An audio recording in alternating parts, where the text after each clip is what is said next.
ایک خطہ، ایک صدی اور ایک ایسی زبردست اتھل پتھل جس نے سلطنتوں کو گرا دیا اور ایک نئی ریاست کی بنیاد رکھ دی۔ یہ کہانی ہے جدید مہاراشٹرا کی، جو برطانوی راج کے تحت جدوجہد، اصلاح اور انقلاب سے پیدا ہوا۔ تو چلیے اس سفر پر نکلتے ہیں اور دیکھتے ہیں کہ یہ عظیم تبدیلی آخر ہوئی کیسے۔ پہلے تو یہ سمجھنا ضروری ہے کہ ہم کتنی بڑی تبدیلی کی بات کر رہے ہیں۔ ذرا ماضی اور حال کا یہ فرق دیکھیے۔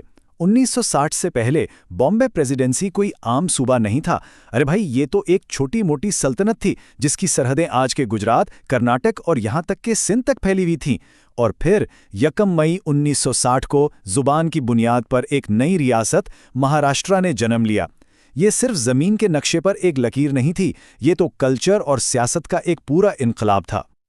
تو آج ہمارا سفر 4 حصوں میں تقسیم ہوگا۔ پہلے دیکھیں گے کہ خطے کی شکل کیسے بدلی، پھر بات کریں گے اصلاحات کے ایک نئے دور کی، اس کے بعد بغاوت اور انقلاب کا ذکر ہوگا، اور آخر میں دیکھیں گے کہ ایک نیا معاشرہ کیسے بنا۔ تو آئیے پہلے حصے سے شروع کرتے ہیں۔ جب مراٹھا سلطنت کا سورج ڈوبا نا، تو انگریزوں نے فوراً اس خلا کو پر کیا۔ انہوں نے صرف اقتدار پر قبضہ نہیں کیا، بلکہ بامبے پریزیڈنسی بنا کر طاقت کا ایک بالکل نیا نظام مسلط کر دیا۔ اس نئے نظام کا چہرہ تھے ماؤنٹ سٹورٹ ایلفنسٹن، جو 1819 میں بمبئی کے پہلے گورنر بنے۔ لیکن ان کا آنا صرف ایک انتظامی تبدیلی نہیں تھی، یہ تو ایک ایسے نئے دور کا آغاز تھا جو صدیوں پرانی سماجی اور سیاسی روایتوں کو ہمیشہ کے لیے بدلنے والا تھا۔ اب آتے ہیں دوسرے حصے پر۔ حکومت کی تبدیلی کے ساتھ ساتھ ایک اور چیز بھی بدل رہی تھی: لوگوں کی سوچ۔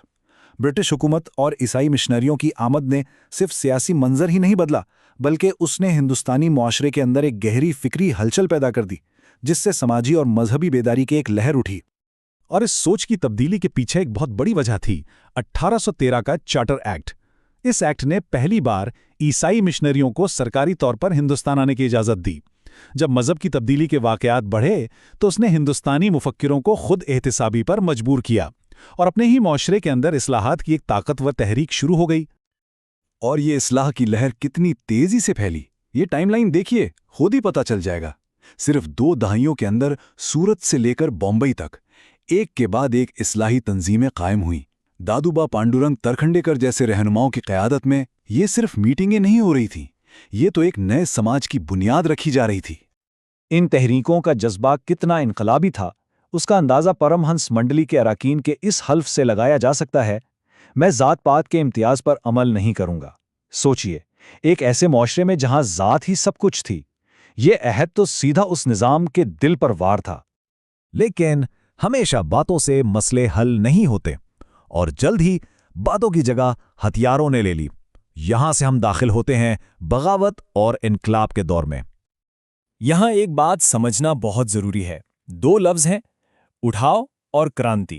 اٹھاؤ یعنی بغاوت، آپ کسی طاقت کے خلاف اٹھ کھڑے ہوئے، جبکہ کرانتی یعنی انقلاب تب ہوتا ہے جب وہ بغاوت کامیاب ہو جائے اور پاور پوری طرح بدل جائے۔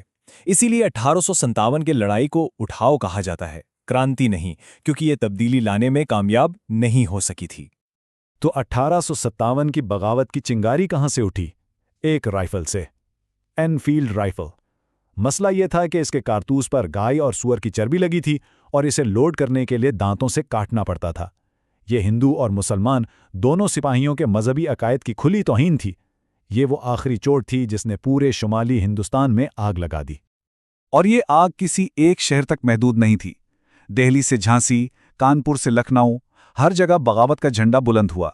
لیکن جیسا کہ آپ دیکھ سکتے ہیں، ہر میدان پر برٹش فوج نے جدید ہتھیاروں اور بے رحم حکمت عملی سے اس بغاوت کو کچل دیا۔ لیکن 1857 کی آگ پوری طرح بجھی نہیں تھی۔ اس کی چنگاریاں مہاراشٹر میں زندہ تھیں اور چاپیکر برادران جیسی شخصیات میں نظر آئیں۔ انہوں نے 1897 میں پلیگ کمشنر رینڈ کو قتل کر کے یہ پیغام دیا کہ مزاحمت ابھی ختم نہیں ہوئی۔ اور اب ہم اپنی کہانی کے آخری اور شاید سب سے اہم حصے پر آتے ہیں۔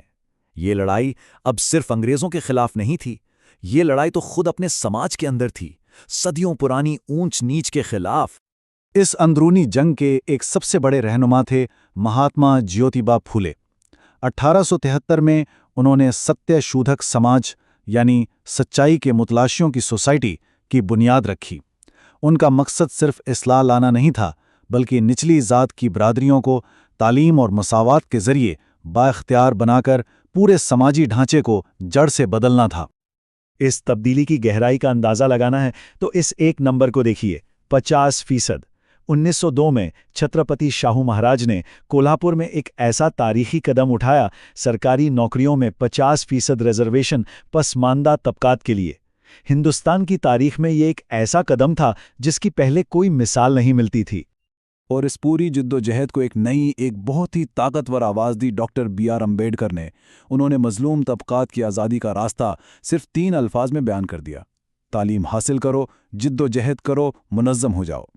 یہ صرف ایک نعرہ نہیں تھا، یہ علم اور اجتماعی طاقت کے ذریعے سماجی انقلاب کا ایک پورا فلسفہ تھا۔ یہ ٹائم لائن دلت حقوق کے اس مشکل سفر کے اہم سنگ میل دکھاتی ہے۔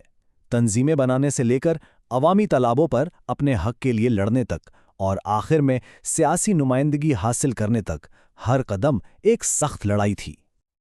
تو 1 صدی کی اس زبردست اتھل پتھل کے بعد آج ہم کہاں کھڑے ہیں؟ ان تمام تنازعات اور اصلاحات کی میراث، اس کا لیگیسی آج کے مہاراشٹر اور پورے ہندوستان کی پہچان کو کیسے بنا رہی ہے؟ یہ ایک ایسا سوال ہے جس کا جواب شاید تاریخ کی کتابوں سے زیادہ ہمارے آج میں چھپا ہے۔